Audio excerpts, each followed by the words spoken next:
Bienvenue sur le podcast Future Chien Guide, le seul podcast sur l'univers des chiens guides d'aveugles, soutenu cette année à nouveau par la FFAC et l'ANM Chien Guide. Amoureux des chiens, passionnés d'éducation canine, futurs bénéficiaires ou autres curieux comme moi, vous croisez parfois des chiens guides d'aveugles et leurs maîtres en vous demandant comment font-ils pour se déplacer dans nos rues toujours plus agitées. Ce podcast est le seul qui vous propose au fil de rencontres enrichissantes de décrypter l'univers des chiens guides d'aveugles pour comprendre par qui et comment ils sont éduqués, mais aussi de découvrir leur rôle dans le quotidien de leur maître et les bouleversements à leur arrivée. Je m'appelle Estelle et je suis passionnée depuis toujours par les chiens guides d'aveugles et bénévole pour cette cause à Paris depuis des années. Persuadée que l'univers des chiens guides d'aveugles mérite d'être mieux connu, je vous partage dans ce podcast les échanges que j'aurais tout à fait pu avoir en face à face autour d'un verre avec mon invité. Vous le savez peut-être, nous sommes en pleine semaine du podcastant. Pendant 7 jours, près de 400 podcasteurs et podcasteuses se mobilisent pour mettre en valeur le monde associatif et ses valeurs. De mon côté, c'est un peu mon quotidien sur mon podcast Future Chien Guide, de vous plonger dans cet univers méconnu des chiens guides d'aveugles qui est intégralement associatif, alors il était tout naturel d'y participer. On en parle en fin d'épisode, mais c'est dans ce contexte que j'ai le plaisir de vous présenter Yasmine, la déléguée générale de Canidea. Rien ne prédestinait cette docteure en sociologie à plonger dans le monde des chiens d'aide à la personne avant cette offre d'emploi pour Canidea. C'est alors que de nombreux défis s'offrent à elle, avec notamment la définition des missions de l'association. Mais d'ailleurs, quels sont les objectifs de Canidea et comment Yasmine pilote cette confédération ? Elle nous dit tout ça dans l'épisode.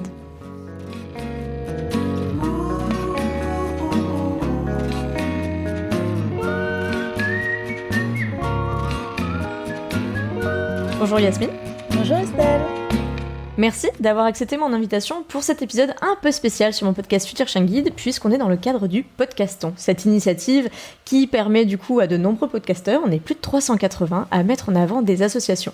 Bon, tu vas me dire, on le fait un petit peu tout le temps sur le podcast Future Chien Guide, du coup j'ai souhaité aller plus haut et échanger avec toi. Est-ce que rapidement tu peux te présenter ? Bien sûr, merci Estelle déjà de m'inviter, c'est un grand plaisir parce qu'on suit attentivement ton podcast à Canidea. Donc alors Canidea, c'est la Confédération nationale des organisations de chiens d'aide aux personnes. Je t'entends tout de suite me poser la question, mais c'est quoi un chien d'aide aux personnes ?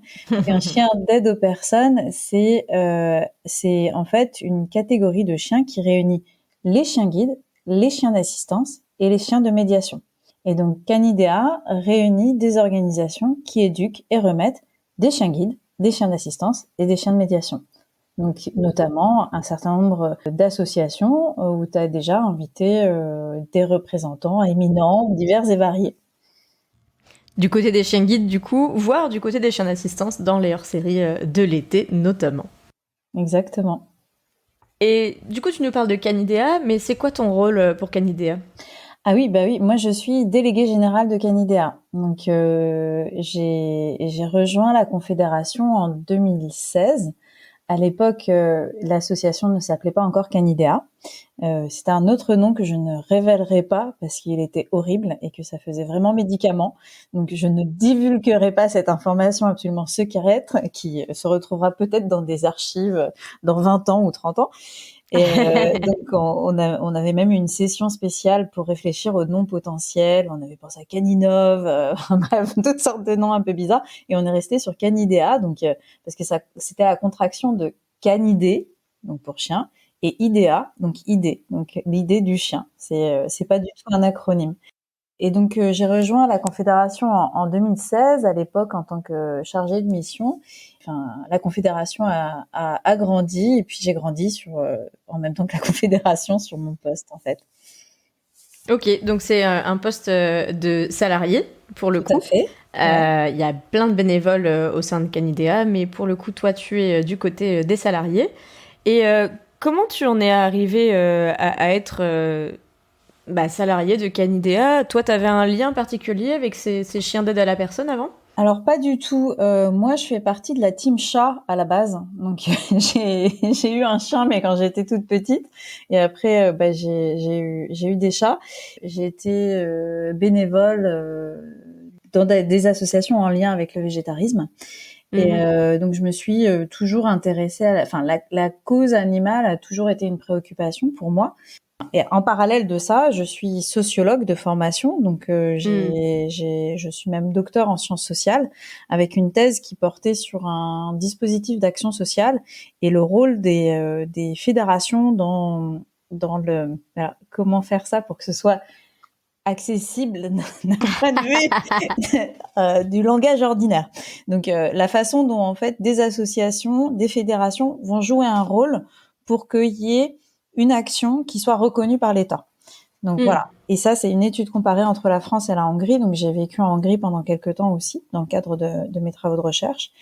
Et donc, ça m'a permis d'avoir une vision à la fois sociologique et politique de ce qu'est une fédération et de ce qu'une fédération doit faire pour pouvoir obtenir une reconnaissance par l'État.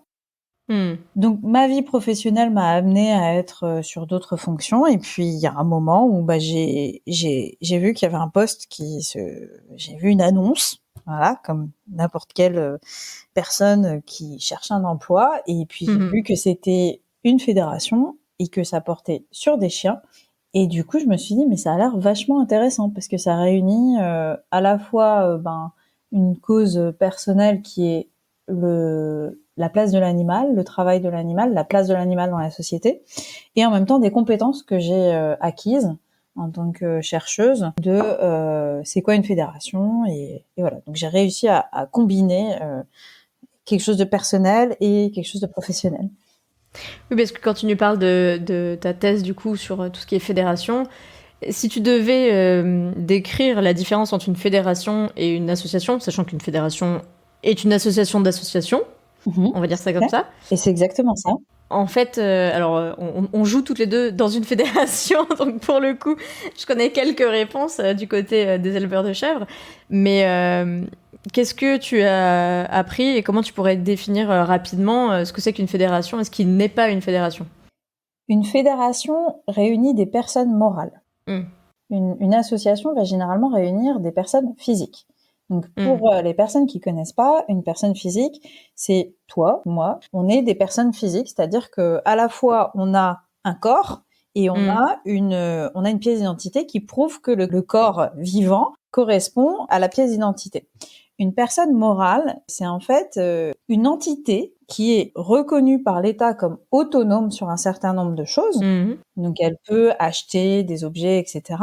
Mais elle n'est pas représentée par un corps physique. Donc, du coup, ça, c'est une différence extrêmement importante parce que quand on est une fédération, on va déclarer qui sont les personnes morales qui la constituent. Donc, ça sous-entend qu'en fait, quand Canidea parle, ce sont ces associations-là qui parlent et pas nécessairement des intérêts de personnes particulières. C'est une différence importante parce que du coup, moi, quand je vais travailler dans Canidea, quand je vais m'adresser à les bénévoles qui sont impliqués dans Canidea, je vais pas m'adresser à une personne physique. Je vais m'adresser à l'association que cette personne représente. C'est une différence très importante parce que du coup, il y a une dimension politique très forte qu'on va retrouver dans les associations. Quand dans Canidea ça débat très fortement, c'est multiplié par le fait que ça a une dimension politique très importante. Typiquement, en fait, les enjeux qui vont se porter au sein de Canidea, ça va être des enjeux où on va les porter à l'échelle nationale, donc au niveau du ministère, au niveau de partenaires qui rayonnent sur le territoire national, voire international, parce qu'on est aussi sur des enjeux européens. Donc, en fait, comme tu le disais, c'est l'échelon au-dessus dans le sens où, au niveau associatif, on est au niveau local. Donc, on va être sur parfois national, comme par exemple les chiens du silence qui remettent des chiens écouteurs. Donc, pour les personnes déficientes auditives, elles vont rayonner sur tout le territoire français ou d'autres. Mais c'est toujours une relation de personne à personne, de personne physique à personne physique. Nous, notre travail à Canidea, c'est pas du tout ça. Bien sûr qu'on est proche du terrain parce qu'on a besoin de savoir ce qui se passe quand un chien est remis ou au niveau local. On va être plutôt sur le terrain national, à aller discuter au niveau du ministère ou aller discuter avec des partenaires pour des questions d'accessibilité ou au niveau européen en allant négocier sur la norme européenne. Donc, on est vraiment à une autre échelle, quoi. Oui, et puis les enjeux des fédérations en général, et notamment de Canidea, et je me retrouve assez dans mon métier professionnel là-dessus, c'est qu'on parle au sein d'un grand collectif. Et du coup, on doit avoir une parole commune, dans le sens où, de mon côté, on peut pas parler des chèvres blanches plus que des chèvres marrons, il faut pas parler de ceux qui font à la ferme et ceux qui livrent leur lait, de ceux du sud-ouest plus que de ceux du nord, etc. C'est qu'il faut toujours équilibrer les discours pour que tout le monde soit bien représenté par Canidea, dans ton cas, par la fédération d'associations. Tout à fait, exactement. Et ça veut dire générer du consensus.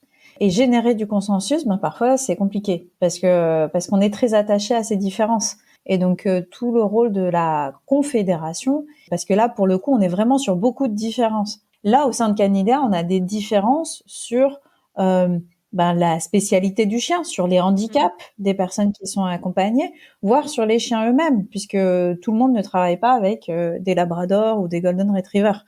Donc, du coup, on est sur des différences qui semblent énormes. C'est-à-dire que les personnes, quand elles arrivent au sein de la conférence, ah non, mais nous, on est avec les sourds, nous, on est avec les diabétiques, nous, on est avec les personnes à mobilité réduite, nous, on est avec les déficients visuels. Et puis, ça n'a rien à voir. Nos chiens ne font absolument pas du tout la même chose.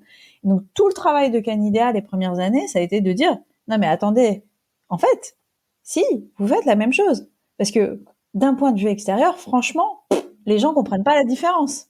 Donc, ça a été vraiment tout un travail de dire mais si, en fait, vous travaillez au service de personnes handicapées avec des chiens. Et je vous assure que quand on est de dehors, c'est une niche. Mais littéralement, il n'y a pas grand monde qui fait ça. Quand on regarde à l'échelle nationale et des 67 millions d'habitants qu'il y a en France, finalement, il n'y a pas grand monde qui fait ça, quand on change de perspective. Donc là, c'est toujours finalement le rôle de Canidea de rappeler à quel point on fait tous la même chose, on a tous le même objectif et on a tous les mêmes problématiques. Donc ça, tous les matins, tous les midis, tous les soirs, on répète ça à nos membres en fait. Et du coup, tu parles des différents types de chiens guides. Donc, des chiens d'assistance. Des chiens des deux personnes. Je vais y arriver. Voilà, je m'embrouille moi-même. C'est normal.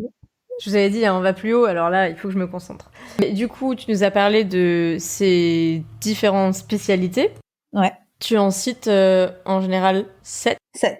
J'ai bien révisé. Toujours sur 7, ouais, bravo Estelle. Donc, bon, les chiens guides, je pense que on va pas beaucoup en parler. Ouais. Sur cet épisode, il y en a 55, 60 épisodes qui sont au show, ou presque 50 au moins, puisqu'il y a les hors-série. Il y a les chiens pour personnes à mobilité réduite, donc notamment avec Handi Chien, qu'on peut citer, je pense. Donc là aussi, il y a quelques épisodes sans problème sur le podcast. Il y a les chiens écouteurs. Tu parlais des chiens du silence. L'association des chiens du silence, c'est ça. Il y a les chiens d'alerte. Alors, tu as cité diabétiques, épileptiques. Les chiens d'assistance pour personnes diabétiques, donc ça va être l'association Acadia, qui remet principalement à des enfants et à des jeunes majeurs. Les personnes d'Acadia, et notamment Florine, en parleront mieux que moi. Oui, d'autant plus qu'on a fait un épisode spécial avec Florine pour la journée mondiale du diabète. Donc, le mieux, c'est vraiment d'aller l'écouter. Et puis elle a justement bien expliqué dans l'épisode 53 pourquoi les jeunes diabétiques et pourquoi pas plus. Donc oui, Acadia, on en a déjà parlé, puis on a parlé de Romain aussi dans son épisode au tout début. Et pour les personnes épileptiques, donc c'est l'association Handi Chien qui les remet, donc où les chiens vont alerter de la survenue de la crise d'épilepsie. Comme le fait Olaf auprès de Thibaut. Et Olaf est un ancien élève chien guide. Et du coup, c'est ça. À ce double titre, il était dans l'épisode 47 avec nous. Et après, il y a tous les chiens pour troubles du développement. Alors, troubles envahissants du développement, tous les chiens ont à peu près les mêmes missions. Donc, c'est-à-dire de rassurer l'enfant, d'éviter les crises, de lui permettre de se déplacer en étant présent, en fait, la proximité du chien étant rassurante. Après, c'est des troubles envahissants du développement qui sont divers par leurs caractéristiques et la façon dont ils se manifestent sur chaque individu. Par contre, le chien d'éveil, lui, c'est comme ça qu'on appelle les chiens d'assistance pour troubles envahissants du développement, ont toujours les mêmes missions. Donc c'est la déclinaison des tâches qui vont être attendues, qui vont être un peu diversifiées, c'est-à-dire que avec certains on va faire plutôt des tricks. Donc les tricks étant le fait d'amener le chien à faire une activité précise, donc une action précise, ou d'avoir des activités comme de l'agility. Donc ça va permettre de focaliser les enfants sur une activité. Donc tout va dépendre au même titre que pour d'autres spécialités, on va travailler plus certaines choses que d'autres. On a la même chose avec les chiens d'éveil. On avait parlé des chiens d'éveil dans 2 épisodes. D'une part, côté anti-chien, avec Capucine et son Wonder Mani, comme elle l'appelle, dans l'épisode 21. Et puis, on a parlé des chiens d'éveil issus de la Fondation Frédéric Gaillan aussi. Ouais, tout à fait. Avec Omega, puisque du coup, dans ce cas-là, c'est la Fondation Frédéric Gaillan qui a éduqué Omega. Elle est auprès de Guillaume, alors que... du coup, lui, il n'est pas déficient visuel, hein, mais elle vient quand même de la Fondation Frédéric Gaillan. On avait bien parlé aussi dans l'épisode 45, pour le coup. Donc, plein de chiens différents, comme tu disais, qui ont finalement une mission presque commune, du moins, j'avoue, aux yeux de l'extérieur. Et du coup, du côté de Canidea, quels sont les grands enjeux de reconnaissance de Canidea? Sur quel point vous travaillez le plus? Alors, on a bien compris qu'au début, mais comme dans toute fédération, il y a un peu le positionnement en tant que tel de savoir qui on est et savoir qui on représente, dans nos diversités, mais aussi dans nos points communs. Et puis après, une fois qu'on a bien mis les bases, il y a quand même des sujets. Alors, il y a plein de sujets communs qui sont approchés différemment selon l'antériorité, on va dire, des associations. Mais il y a quand même des priorités. Par quoi vous avez commencé à travailler chez Canidea? Alors, la toute première chose qu'on a faite, c'est vraiment la pierre fondatrice de la Confédération, ça a été de rédiger la charte éthique et déontologique. Donc, cette charte, elle pose les valeurs de l'ensemble des membres de la Confédération. Elle peut être téléchargée sur le site de Canidea. Donc, c'est la pierre fondatrice parce qu'elle pose des principes comme le fait que l'association doit être propriétaire du chien. Donc, pour pouvoir en assurer le suivi jusqu'à la cessation d'activité. Donc ça, c'est extrêmement important parce que c'est une garantie du bon fonctionnement du duo, du binôme, de l'équipe. Donc ça, c'est extrêmement important. Il y a même des associations qui ont dû changer leur mode de fonctionnement, mais elles ont dû changer leur mode de fonctionnement pour pouvoir adhérer à la Confédération. Donc c'est vraiment très important, hein. Donc ça, c'est la base.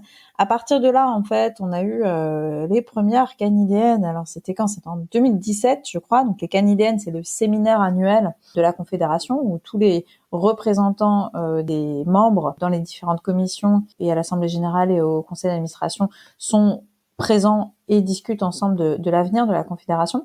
Donc les premières canidéennes, c'était pas encore ça, c'était juste tous ceux qui ont participé à la réflexion, à la charte éthique et déontologique.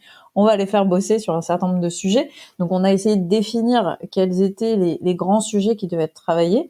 Et de là sont sorties les commissions. Les commissions, donc la première commission, évidemment, c'est la commission réglementation, parce que s'il y a bien quelque chose qu'on discute à l'échelle nationale, c'est la question de la réglementation. Donc, quels sont les textes qui encadrent nos activités? Il y en a un certain nombre, hein. En particulier la labellisation des centres d'éducation, mais il n'y a pas que ça. Il y a une commission, du coup, certification et procédure, qui, elle, c'est vraiment sur le cœur de métier de la Confédération, c'est-à-dire l'éducation et la remise des chiens. Donc, comment on éduque les chiens, comment on les sélectionne, c'est quoi la remise, c'est quoi le suivi. Et puis, on a une commission formation qui, elle, traite de la question de la formation des êtres humains. Donc, à la fois les éducateurs canins, mais pas que. Donc là, aujourd'hui, on traite beaucoup de la question des éducateurs canins, comment on les forme, mais ça va aussi toucher la question de la formation des bénévoles, parce que dans le secteur associatif, on ne le dit pas assez, mais les bénévoles sont formés. Il faut avoir un certain nombre de connaissances pour pouvoir mener à bien son bénévolat. Donc voilà, aujourd'hui, ce sont les 3 commissions qui sont en activité au sein de la Confédération. Sur les sujets qu'on traite, ils sont aussi divers que les thématiques des commissions. Chaque commission a une marotte chaque année, donc elle définit sa feuille de route au moment des canidéennes, et ensuite elle la met en œuvre à travers les différentes réunions qu'elle a tout au long de l'année. Ok. Donc ça, c'est en interne au niveau de la Confédération.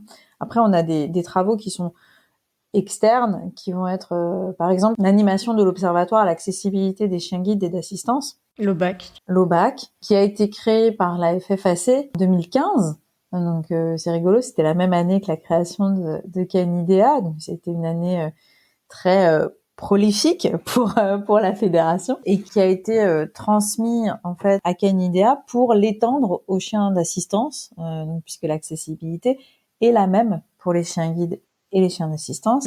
Et donc du coup, il y avait une pertinence à ce que ce soit Canidea qui l'anime pour pouvoir mener à bien ces missions également pour les chiens d'assistance. Donc ça, c'est au niveau national. Et puis après, on a les travaux européens sur la normalisation des chiens guides et d'assistance, qui est tout un poème en soi.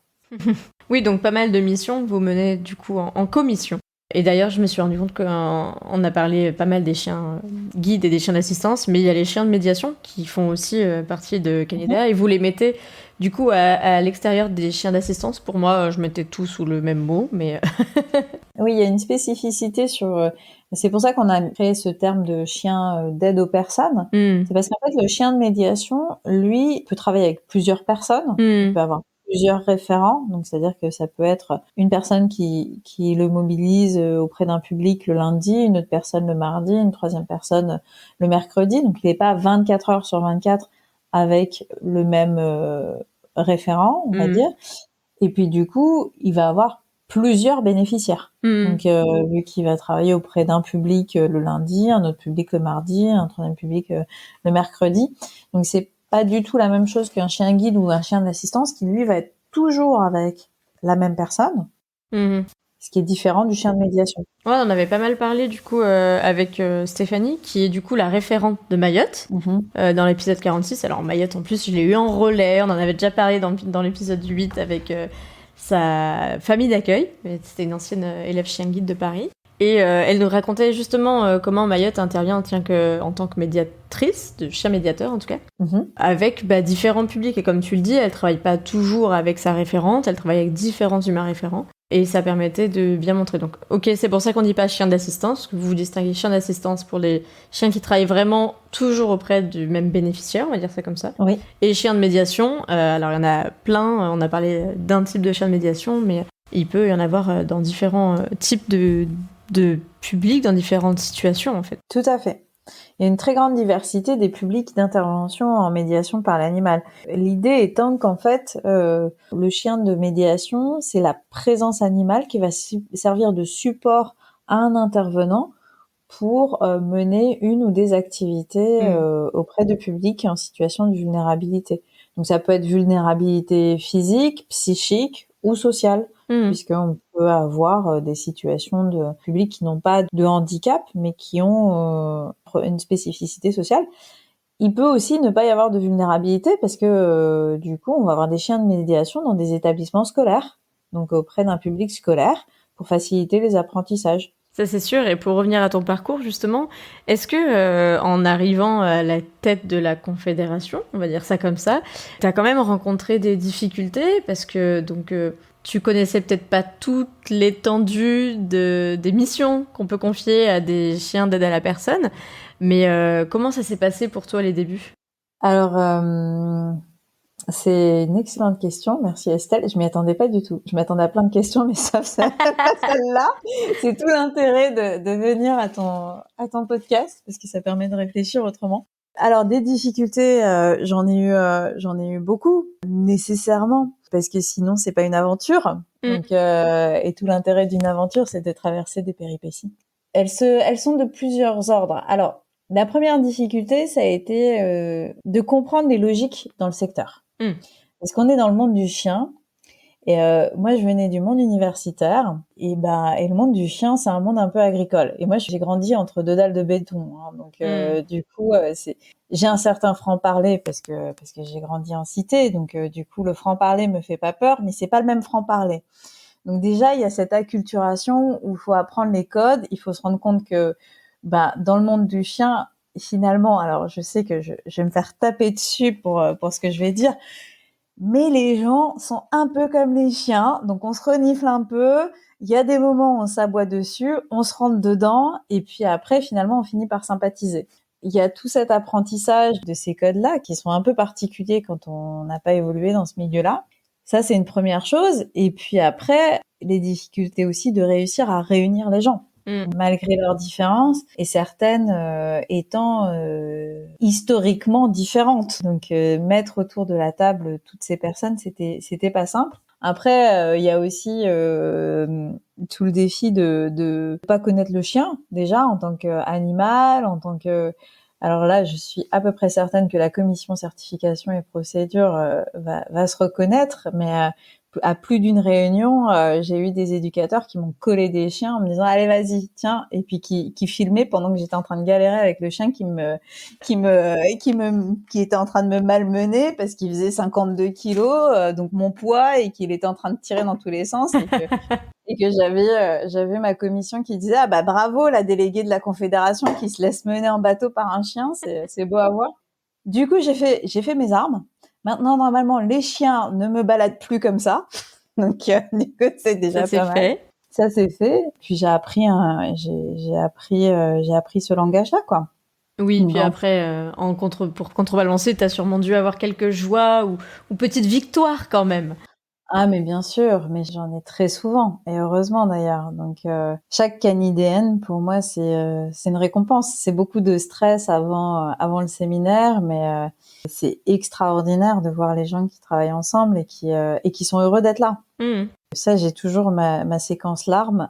Donc, c'est parce que je pense que ce que j'aime le plus dans mon métier, c'est de savoir que les gens veulent être ensemble. Mm. Et je pense que j'arrêterai ce métier le jour où je n'aurai plus ce plaisir-là. Mm. Parce que pour moi, en fait, de pouvoir dire qu'on fait avancer le schmilblick pour les personnes handicapées et pour les chiens, c'est essentiel. Mm. Tant que les gens comprendront qu'ils sont au sein de la Confédération pour ça et qu'ils travailleront pour ça, j'aurai une raison de me lever le matin. Oui, et puis j'imagine que de les voir se découvrir des points communs que toi, tu sais, et que n'imagine pas. Moi, c'est très curieux dans mon métier. Des fois, je pense qu'il y a des personnes qui se connaissent, et j'ai encore des gens qui, au sein des éleveurs de chèvres, ne se connaissent pas, alors que je suis persuadée qu'ils s'entendraient à merveille et qu'ils ont tellement de choses à partager de leurs quatre coins de la France différents pour leurs mêmes problématiques quotidiennes, faire du fromage, comment faire du bon fromage, comment bien le vendre, ce genre de choses quoi.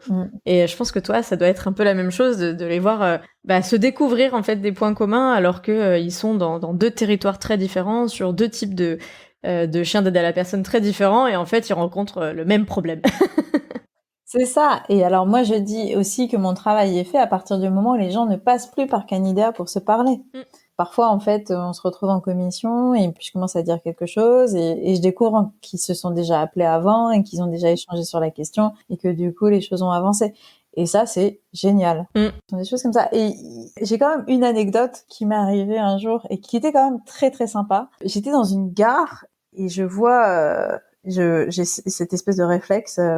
Donc c'était pas un déplacement professionnel, donc j'étais chez ma grand-mère en fait, et dans la gare à côté de chez ma grand-mère, et où il y a beaucoup de circulation, et là je vois en fait un dossard de chien d'assistance en éducation ne pas toucher. Et donc là, je dis bizarre, je le connais pas ce dossard. Alors moi, par contre, les gens qui ont des chiens dans la rue, il y a un dossard et je connais pas le dossard, je vais leur parler. Connaissez-vous la Confédération Canidea? Non, mais il vient d'où votre chien? Il est de quelle école? Ah bon, ça se passe comment? Non, je présente pas, je me présente même pas, je dis bonjour, je suis curieuse, c'est quoi votre chien? Donc là, je m'approche et tout, et donc la demoiselle charmante qui me répond, oui, ben en fait, je fais mes études ici, et c'est un chien qui vient de KNGF, qui est une école de chiens guides à Amsterdam. Donc je dis ah oui, d'accord et tout. J'ai oui, donc du coup pour avoir l'accessibilité, du coup j'ai mis ce dossard et tout, super et tout. Et puis là elle me dit mais si vous vous posez des questions, allez sur le site de Canidea. Je dis merci beaucoup madame. Donc là, c'était extraordinaire parce que on m'a renvoyé à mon propre site. Donc, enfin, c'est pas mon site, c'est le site de la Confédération. En l'occurrence, c'est moi qui l'avais monté avec mes petites mains. Donc, du coup, j'étais ravie. Oui, je vais regarder. Donc, ça, c'est le genre d'anecdote assez sympa. Ça m'arrive aussi où les gens Ah, mais futur chien guide, mais c'est toi et tout. Et t'es là, bah oui, en fait, il y a une personne derrière tout ça. Il n'y a pas qu'une voix. Oui, Il n'y a pas que des bien sûr. photos, il y a aussi une personne. Ouais, j'avoue que c'est quand même très sympa de se faire, référencer, renvoyer vers ton propre petit site, comme tu le dis. Je vois très bien Oui, que c'est tu es exactement ça. fait et que tu essayes de maintenir à jour comme on le fait tous, en tout cas. Bon, à l'époque, j'étais toute seule. Maintenant, c'est pas le cas. Maintenant, il y a deux autres personnes, Romain et Nassim, qui vont certainement écouter de toutes leurs oreilles avec beaucoup d'attention. Donc, je les salue au passage parce que maintenant, Canidea, c'est plus une personne, c'est 3 salariés. Et puis après, il y a tout le réseau parce que, et ça aussi, les associations qui sont membres de Canidea sont aussi très attachées à Canidea. Donc, je les salue au passage et c'est aussi leur travail à travers les commissions. Mm. Mais c'est vrai qu'à ce moment-là, j'étais encore un peu isolée, donc j'étais quand même vachement contente. Ça, c'est la petite victoire. Et justement, pour revenir à Canidea, tu nous parlais de l'évolution de Canidea de 1 à 3. On peut pas, nous, en tant que personne, soutenir la Confédération, mais on peut soutenir plusieurs associations de notre choix qu'on peut retrouver sur le site de Canidea, du coup. Tout à fait. Que ce soit en termes de bénévolat, dans la mesure où, voilà, la Confédération travaille avec ses membres.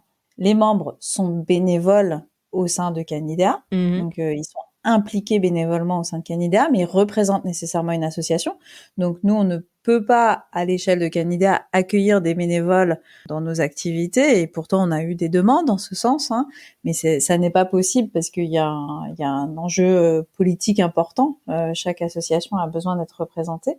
Et bien, du coup, nous, on renvoie quand il y a des demandes de bénévolat ou des demandes de dons, parce qu'il y a des gens qui veulent donner à Canidea. Nous, on récupère pas les dons en direct. On renvoie vers les associations membres du réseau de Canidea qui, elles, ont besoin de bénévoles et ont besoin de dons, évidemment, parce que les associations vivent de la générosité du public. Donc on renvoie vers toutes ces associations qui font un travail extraordinaire. Donc c'est les deux questions que j'allais te poser pour conclure cet entretien. C'est justement voilà, comment on peut aider financièrement si on a cette capacité-là Canidea, ou comment on peut aider avec son temps Canidea. Alors la réponse, c'est d'aller sur le site de Canidea et de voir. Alors financièrement, il y a tous les logos, donc on peut se retrouver. Et puis pour le bénévolat, c'est quand même plus simple de trouver l'association la plus proche de chez soi, je pense. Bien sûr. Pour donner de son temps, et les associations ont toutes sur leur site respectif une petite page. Ouais, et puis il y a une très grande diversité de bénévolat. Les plus petites structures ont besoin de compétences qui peuvent être de l'ordre de la communication, de l'ordre d'actions pratiques au quotidien physique, entre faire des stands pour collecter auprès des supermarchés ou sur des événements. Il y a bien sûr tout ce qui touche aux chiens quand on est famille d'accueil, famille relais, famille week-end. Ça, il y a ça, mais parfois on peut pas accueillir un chien, comme par exemple moi, j'ai 2 chats qui détestent les chiens. Donc, ce serait très compliqué au niveau familial si je devais accueillir un chien, et pourtant Dieu sait que j'aime les chiens.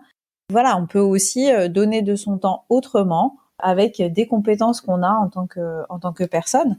Et les plus petites structures en ont cruellement besoin. Du coup, les plus grandes structures, elles, ont des salariés qui ont ce type d'activité, donc elles sont plutôt en recherche de familles d'accueil. C'est vrai que, voilà, on peut donner de son temps de plein de façons différentes, en fait. Et donc pour ça, allez voir du coup sur le canidea.fr pour retrouver la liste des membres et voir laquelle. Je pense que pour le temps à donner, c'est quand même plus simple d'avoir l'association la plus proche de chez soi. Tout à fait. Parce que c'est des actions souvent physiques, on va dire, dans le sens où on n'est pas de l'ordre du virtuel. Tout à fait. Et je crois qu'on a fait un bon tour de la question, et je vois des oreilles de chat apparaître à la caméra. C'est ça. Ils sont venus, hein. Oui, on parle de moi, je viens. C'est ça. Je suis la raison de l'absence de chien de la maison, et j'en suis fière. Exactement. Et puis, du coup, merci pour toutes ces informations dans le cadre du podcaston, je le redis, hein, non pas ce marathon du podcast, mais ce téléthon du podcast, qui permet du coup de découvrir de nombreuses associations. Merci de nous avoir parlé de Canidea. On va tous aller voir du coup les réseaux sociaux de Canidea, Facebook, Instagram. Facebook, Instagram et LinkedIn. et LinkedIn. On a une lettre d'information aussi et le site internet www.canidea.fr. Ben voilà, parfait, tu nous as tout dit. On est prêt à se renseigner et à s'investir financièrement, bénévolement, l'un ou l'autre, les deux comme vous le souhaitez. En tout cas, merci beaucoup à toi Yasmine pour ce temps et pour cet échange. Merci Estelle de m'avoir accueillie. Merci beaucoup. À bientôt. À bientôt. Et voilà, c'est la fin de cet épisode spécial Podcaston. Merci vous de l'avoir écouté, en espérant qu'il vous aura plu. Merci à Yasmine de s'être confiée tant sur son parcours que sur ses missions au sein de Canidea. Pour compléter votre écoute, vous pouvez retrouver des photos de Yasmine sur futureshangguide.fr et très bientôt la transcription intégrale de cet épisode. Je vous encourage aussi à visiter le site podcaston.org pour trouver et découvrir des centaines d'autres associations mises en valeur à travers d'autres excellents podcasts. C'est aussi l'occasion, si vous en avez la possibilité, de faire une promesse de don pour les membres de Canidea, puisqu'on compte sur vous. Et je vous dis à très bientôt pour un prochain épisode sur l'univers méconnu des chiens guides d'aveugles.